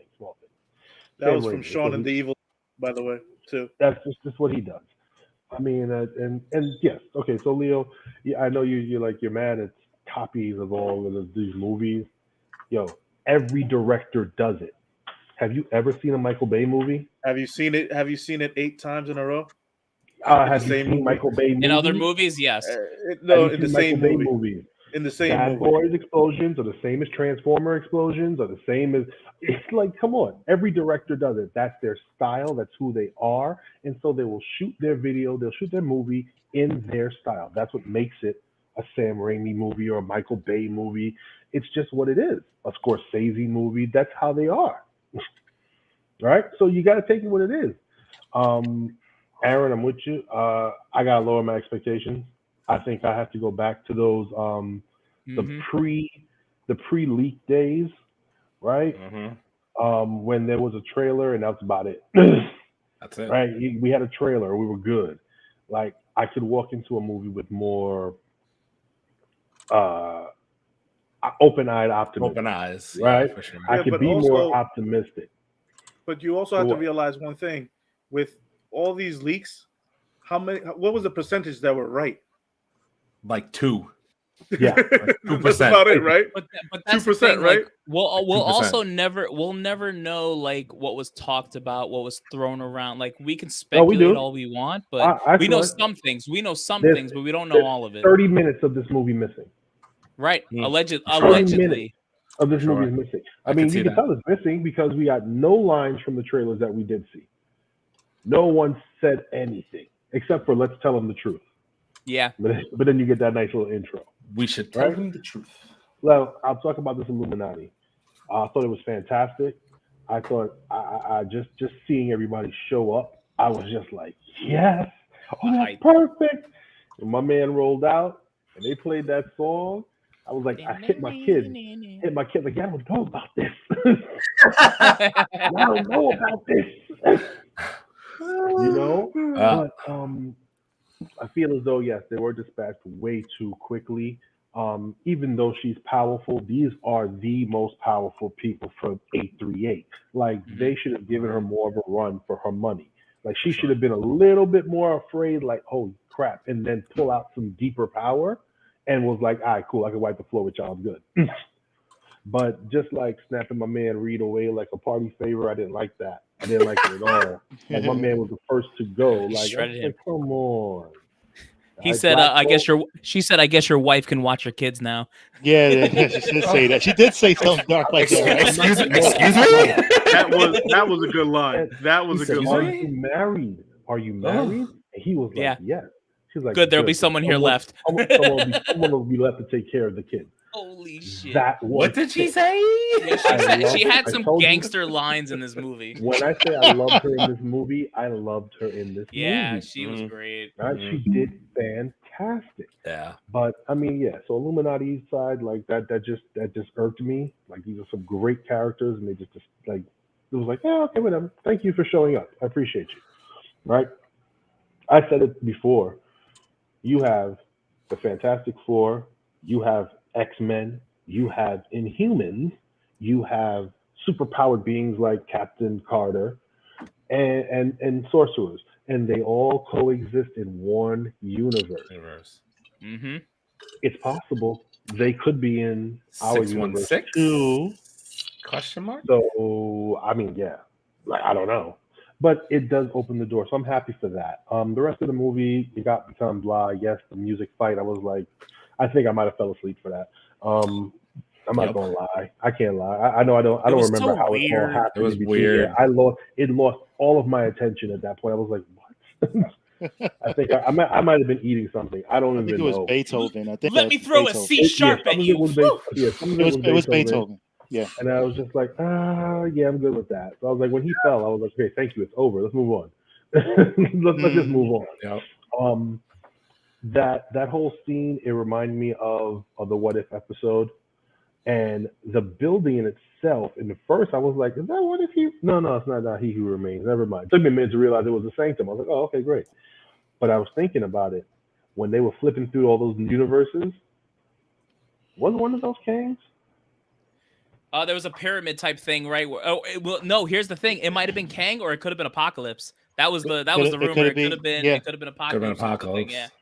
So could be Sidorak. Could we have some Juggernaut action? Who knows? Who knows, right? So when I get a chance to see this again, I will be, slowing it down and pausing on each time they transition, just to get a good glimpse at what was happening. I did see that Hellscape one, and there was like a skeleton crawling up a spine. It was weird. I did see that. So maybe Mephisto. Right. And I don't know. He did say Chthon. Wong did say Chthon. So said like, his is he still name. out there? It is possible. So it was good. Could have been a lot better. Definitely not even a top 10 for me. It's not down in that white dog shit pile. Somewhere in the middle. It's somewhere in the middle. Somewhere in the middle. You put it above the first Doctor Strange, or the Doctor Strange for you is better than the first or second? I like the first Doctor Strange. The first one was good. Yeah, I do like the first one. It was an origin story. I feel like it's an origin story, man. I feel like over time this movie is gonna have more precedence and meaning, and maybe then, but right now I wouldn't put it over the first one. Yeah, no, I wouldn't. There are tons of things that took place in this movie that we're going to talk about for the next later. couple of years, for sure. Yeah, it's gonna come up again later. You know, America Chavez and just her powers alone are going to be a very big part of what's going to happen in the future. It's going to grow. Yeah, it is. And you know, I'm in for it. I'm ready for it. I like it. I'll just say that I will no longer speculate. Although it will be fun, I will not speculate to the point that I believe my speculation. Temper expectations, man. That's this From movie. now on. When I will DZ, just let it go.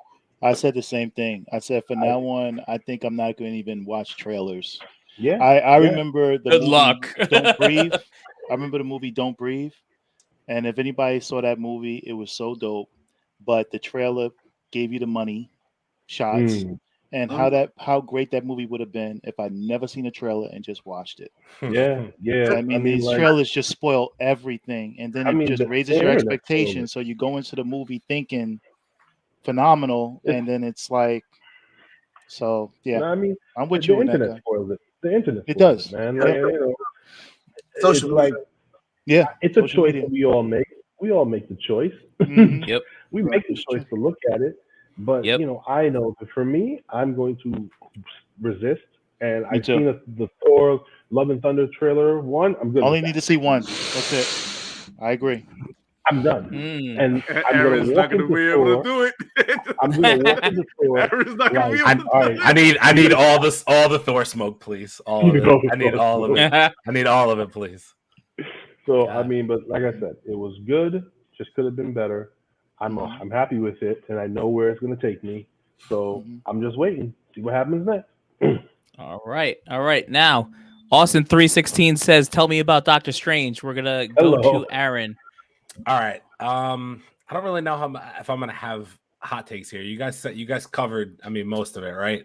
I will say this for the MCU's first real horror movie, I was entertained. I love horror movies personally, as Charles said when he first did his.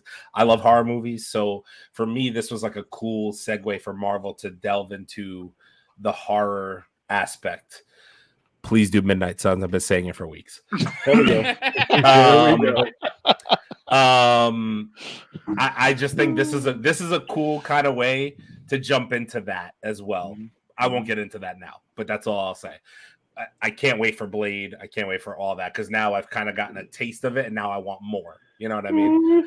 I'm cool with MCU horror movies. Wait 1 second. Would you watch the trailers for Blade? Oh yeah, because Blade, teaser, because I've said this to you guys before. Blade is right up there with like Thor for me as one of my I love Blade. I love Blade. Me too. I can't wait for that to come down the pipeline. To be honest with you, I don't know how long we have to wait, but I can't wait. I would again all the smoke on Blade. I'm here. I'm gonna read every spoiler and probably spoil it for you guys. So I don't want to delve too much into the America Chavez stuff because, like Leo said, I think a lot of that shit was pointless into it being banned. I get it. Every culture has their different this, that, and the other thing. I don't want to delve into that, but I will say, I mean, again, just like deal with it. You know what I mean? Like that. Like I didn't think it was displayed in a poor taste in the movie or anything like that. Like it was fine to me. I get it. Again, don't delve into it.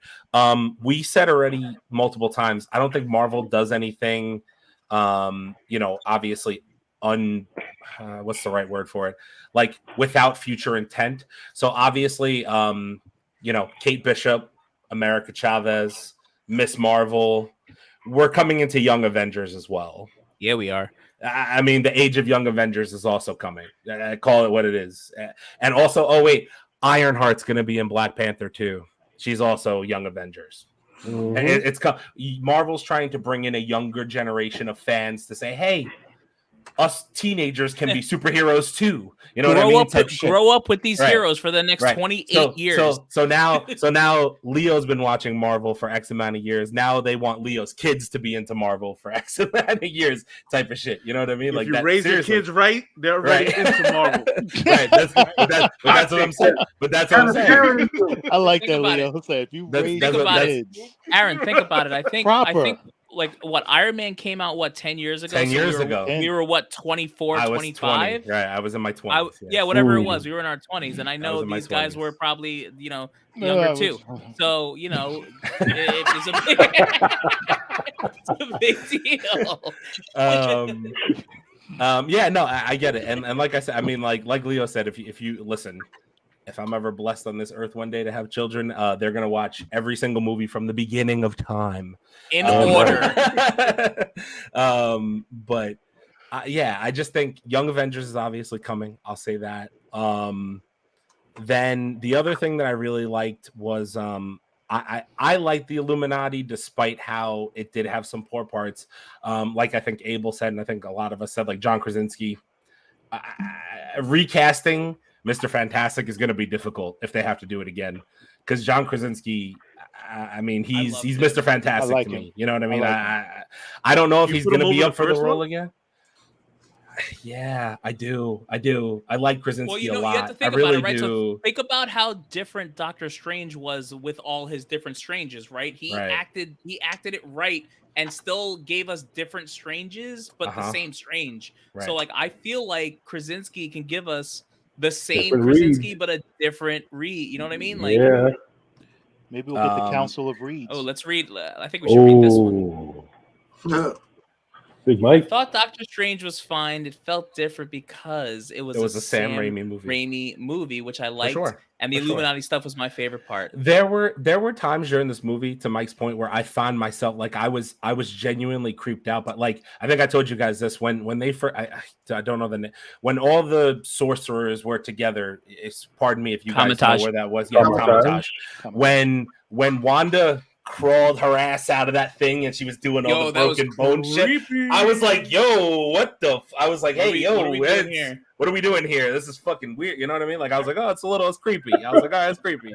There were points in the movie where a lot of that Sam Raimi, aspect, that horror aspect came into play. And I enjoyed, like I said, I enjoyed it. I want more of that down the road. I don't think it was perfect. I do think it could have been done better, but I liked it. The parts I did see, I liked to an extent. I think we all said Mordo 838 Mordo was dog shit with his mini sword. Like his mini sword and his Snow White tee. Like, okay, cool. Like, all right, whatever. I seeing the gold chair. Okay, cool. The hover chair was it. The hover chair was it. Right. You can't. Dude, they got that chair perfect. Wait, do you know that the same sound that they use in the show in the animated series was the same sound that they use in this movie? Yes. Yeah. Did for we sure. also, I knew that. Did we also know that they had him in the green suit? Yes. Okay. Like he literally matched the cartoon. It was insanity. I think we all touched on Black Bolt's death. I know Chase had a good point that I didn't think about, but to an extent, that was also the part where I was like, again, creeped out. I was like, oh, that was like fucked up. She shouldn't have done that. But like, okay, I get it. She's getting everything out of her way because she wants what she wants at that point, right? I will say this: multiple people said before the movie, of the non-spoilers that I read, were that Wanda stole the show, and she did.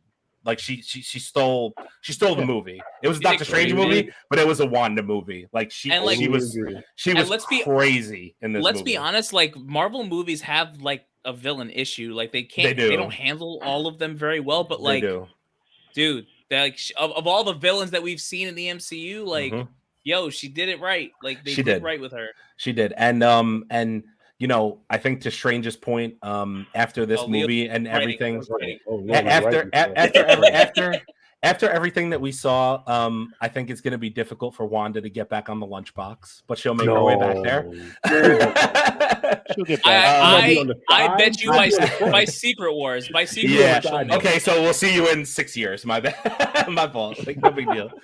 Dude, you never know, man. We forgive you, Wanda. They might start the Secret Wars thing sooner than we think. Like they might start the road to it like way sooner than we think. For sure, they could. I don't know. They could. Can we wrap our heads listen, around? So think about this.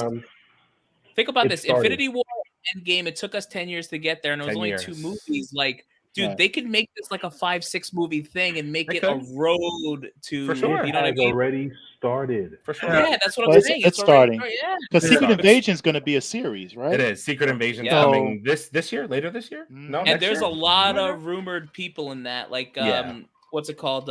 Falcon or Captain America now is going to be in it. Yelena's going to be in it. Like, there's a lot of these people that they're saying are going to be in it, and it might be a huge cast. Bishop. So. Yeah. I'm expecting Kate Bishop.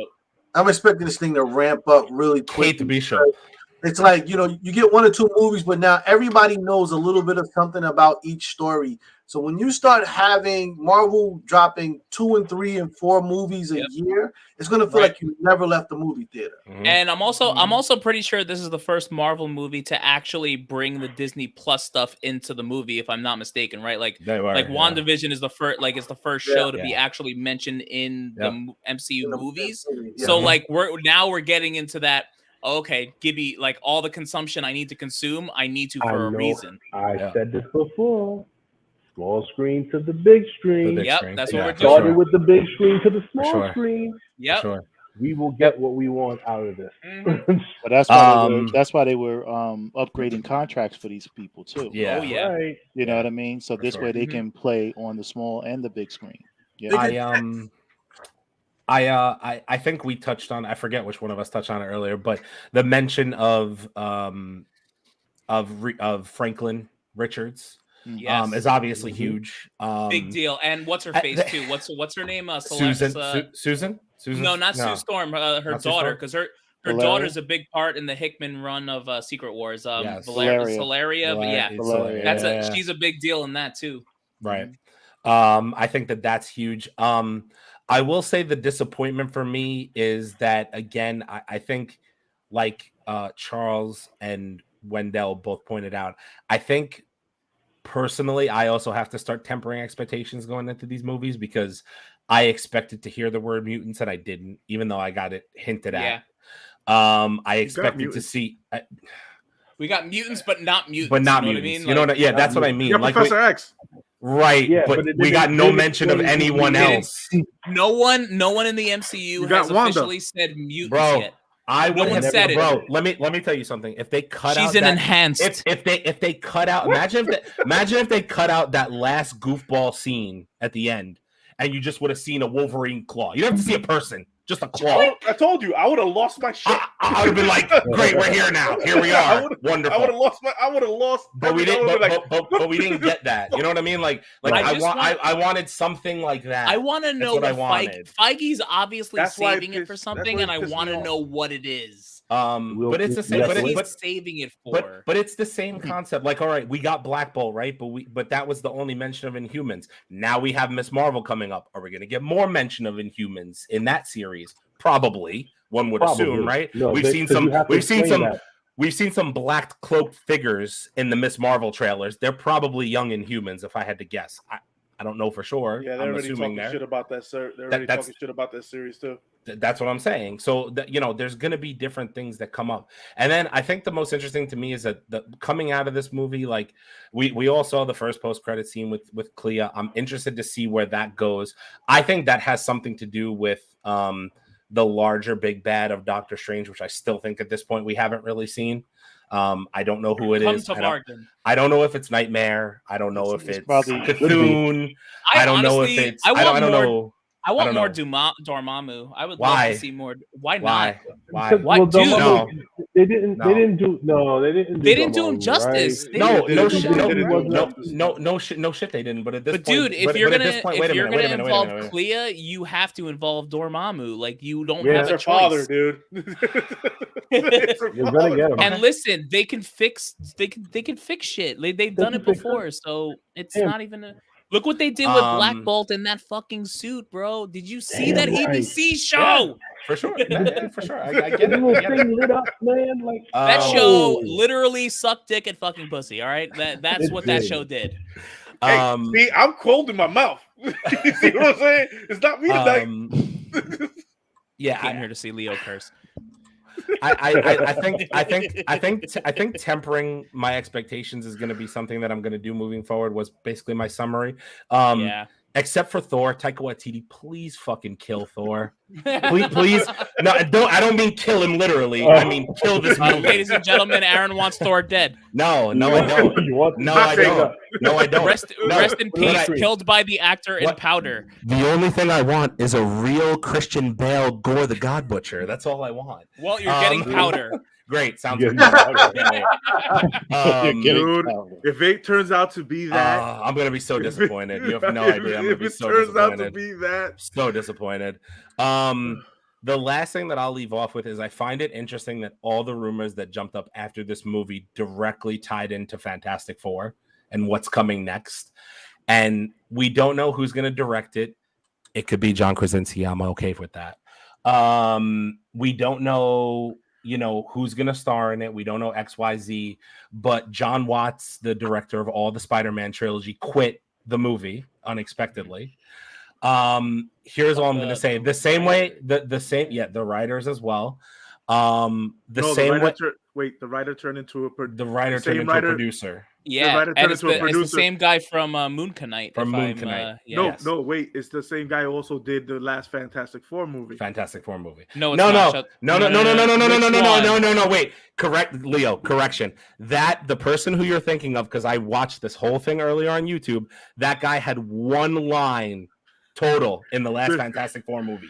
Yeah, they rewrote his whole script. They rewrote his whole script and gave him one line in the last. All right, but it's very important what that line was because that movie was. It was the one where Mr. Fantastic was doing something with the machine. Yes, it was some line there. I don't remember the line off the top of my head. But he took himself. That movie was dog shit. But he was supposed to be the writer. He was supposed to be the writer for this new Fantastic Four coming out. But he says, no, I cannot give Marvel another shit movie. Right. He said this. Right. And I don't want to be tied into it unless I'm a producer. That's the only way I want to be tied into it. I don't want to write at all. That's fair. I really think this is how we end, guys. I mean, yeah, I agree. So, in case no one can't read, Doctor Strange was like softcore horror. I need Pornhub level horror going forward. That's very aggressive. Very aggressive. And honestly, that's how we're gonna end. No, wait. I have more. I'm sorry. No, it's fine. I just want to finish my thought. The same way I'm telling Taika Waititi, please knock Thor out of the park. I'm hoping Marvel's first family needs to be done correctly. The Fantastic Four needs a good plot and movie. I need Silver Surfer. I need Galactus. I need everything done correctly. Please, if you fuck this up again, or the love nobody's gonna watch it moving forward. That's it. For the love of God, it's done. I got one question before we leave. Don't kill Galactus. Don't kill Galactus in the movie. Don't kill Doom. Don't kill Doom in the movie. Don't introduce make Galactus. Give me a sprinkle. Cloud. A sprinkle. Give me a sprinkle. Don't make him I a got cloud. one question. And I want Robbie Robot. But go ahead. Oh, here we go. This is the thing that Leo wrote down before that he wants to get out. So go ahead, Leo.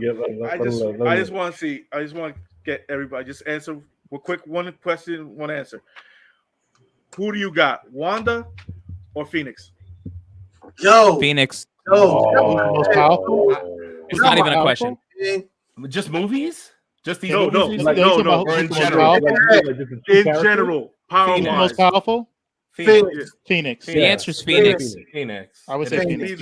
This is why I love you all. It's Phoenix. I would say Phoenix. It's not even a question. Yeah, like word. I mean, power-wise, Phoenix. I mean, Phoenix. Wanda's powerful, but Wanda's powerful. She bends reality. I mean, she's powerful. Yeah. That. Don't make Doom the main villain. Build to him. Yo, Yes. call me crazy. I agree, Mike. 100%. Yes. I want either Mole Man or a Nihilist or something like that. And Yes. then I would love Mole Man. I want a post-credit Doom scene. I want Please. I would love Mole Man. Please. Mole Man might be so different. I think it'd be cool. Fantastic Four should have 2 movies before we see Doom. I agree. I'm in. Yeah, I'm in. That's all I'm asking. Absolutely. I want to build, but I also want Doom. Thor is the only MCU character to have 4 solo films. The Fantastic Four should get at least 4 fucking movies in the MCU. Well, I'm listen, hoping minimal. But realistically, Spider-Man's going to be on that list because they're going to make another trilogy. But I'm saying, you can't take Marvel's first family and not have 4 fucking movies at least, maybe more. Because 4. Because it's 4. Tell their story in 4 episodes. Does it? 2024, 4 Fantastic Four Marvel movies. Hey yo! All right, ladies and gentlemen, this has been the Man Cave Podcast 101. I think we take a drink to get out of here. Please like, follow, comment, subscribe, whatever you got to do to our YouTube and Facebook page. We love the support. We appreciate all you guys for stopping by. Thank you very much. And rest in peace to one of the GOATs. I just want to say on the way out, rest in peace. George Perez, again. Everyone, please, whoever likes, subscribe. We didn't have a winner last week on the YouTube channel. Yep. Like and subscribe and write a comment, please. And you guys will get a free comic book. Yeah, it's hard out here for a pimp. It didn't win yet. Getting paid for the money on the rent. And again, seriously, thank you guys for hanging out with us on a Thursday night. You could be anywhere, but you're here with us. Hard out here for a pimp. Nice. Money for the rent. Right. Hard out here for a pimp. Whoop that trick. Whoop that trick. Whoop that trick. Whoop that trick. Hey. Whoop that trick. All right, peeps. Peace. Later. Peace out. Good night, everybody.